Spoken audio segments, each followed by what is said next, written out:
Boa tarde, meu nome é Renata e hoje iremos falar um pouco sobre as relações entre políticas educacionais, culturais, diferença e cotidiano de instituições educativas. Mas primeiro, para isso, vamos retomar alguns conceitos como diferença e identidade. A questão da diferença, ela surgiu no contexto brasileiro nos últimos 20 anos, e identidade e diferença, elas são inseparáveis, né? Dependem uma da outra e compõem o eixo das principais discussões, né, da atualidade, que é preocupada com a justiça e a igualdade. É uma coisa que acelerou muito essa proliferação, né, essa disseminação de diferença, foi a globalização. E ela produziu nas narrativas políticas, geográficas, econômicas e tantas outras, o que a gente conhece de hoje em dia como os atrasados, os pobres, subdesenvolvidos, os pré-modernos, os primitivos, os violentos, e fez com que criasse uma exclusão de classe, né? E que se é diferente da maioria, seria o errado e seria já descartado.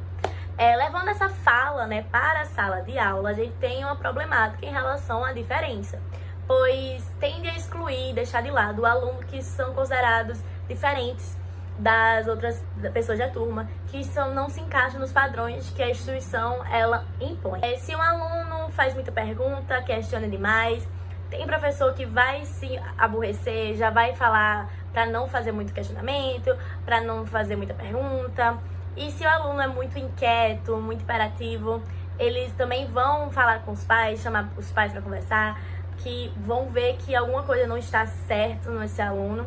Então vai tentar fazer com que ele se encaixe, né, nesses moldes que a instituição quer que ele se encaixe. E agora vamos falar mais sobre a relação professor-profeta, professor-militante e educação maior e educação menor. Bom, no texto é evidenciado que não vivemos mais no tempo dos profetas, e sim dos militantes, visto que é mais do que anunciar o futuro, é construí-lo, é lutando para fazê-lo acontecer, de acordo com os movimentos sociais e políticos que vivemos atualmente.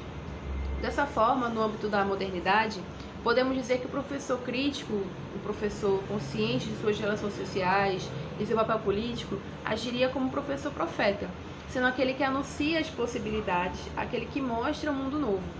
Já o professor militante é aquele que procura viver a miséria do mundo e de seus alunos, não sendo apenas uma miséria econômica, mas também social, cultural ou ética.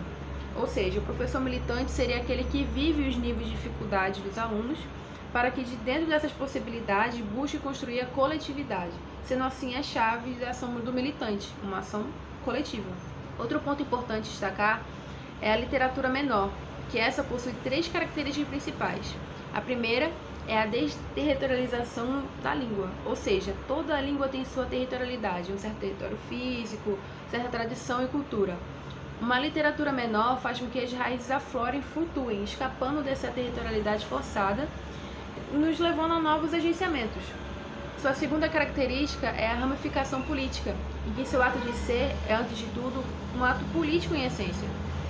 A terceira característica principal das literaturas menores é a que traz o valor coletivo, e que uma obra de literatura menor não fala por si mesma, mas por milhares de forma coletiva. Por outro lado, a literatura maior estabelecida não é política, necessariamente. Pelo contrário, pois comumente aparece-nos como um agenciamento apolítico. A literatura maior não se esforça para estabelecer elos, cadeias, agenciamentos, mas sim para desconectar, territorializar no sistema das tradições a qualquer custo. Nessa perspectiva, a educação maior é aquela da Constituição, da LDB, pensada e produzida para o serviço do poder. Com isso, a educação maior é instituída e quer instituir-se, fazer-se presente, sendo a dos grandes mapas e projetos. Em contrapartida, a educação menor é um ato de revolta e de resistência, sendo a revolta contra os fluxos e a resistência contra as políticas impostas, como a sala de aula, como trincheira, como a toca do rato e o buraco do cão. Concluímos então que se a educação maior é produzida na macropolítica, nos gabinetes, expressa nos documentos, a educação menor é um ato de singularização, de militância, estando no âmbito da micropolítica, na sala de aula, expressa nas cotidianas de cada um. Então, estamos chegando ao final do nosso vídeo. Até agora, nós vimos alguns conceitos importantes para entendermos a relação entre diferença, cotidiano e políticas públicas, certo? Mas, como esses conceitos implicam na nossa prática docente?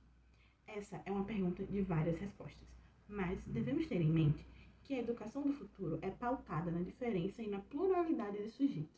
E sendo assim, a escola não pode e não deve ser um local de repressão dessas diferenças, de repressão da subjetividade do aluno. A escola deve ser um lugar de exaltação e normalização da diferença. E esse é um processo que pode acontecer de várias formas, tanto de cima para baixo, partindo das esferas governamentais em direção à escola, ou de baixo para cima, partindo da nossa educação menor, partindo do chão da escola, da vivência de professores, até chegar a uma mudança possível nas esferas maiores da educação, como o MEC ou Secretaria de Educação. Mas, para finalizar esse vídeo, eu quero focar em um desses caminhos, que é o que parte de nós, professores. É sendo professores, assumindo a responsabilidade como professores militantes, é que nós podemos fazer essa mudança acontecer. Essa mudança pautada no coletivo, pautada nas vivências dentro de sala de aula e dentro da comunidade escolar como um todo, nossas vivências como docentes e como ex-alunos que fomos, e nas vivências dos nossos alunos. É assim que nós vamos fazer essa educação do futuro, tão idílica, baseada na diferença, baseada no respeito e na pluralidade, se tornar a educação do presente, a educação que nós queremos para agora. Então, é com essa discussão, com essa reflexão sobre muitas vezes nós sermos parte fundamental da mudança que nós queremos ver, é que a gente encerra esse vídeo. Obrigada a todo mundo que assistiu e nos vemos na próxima.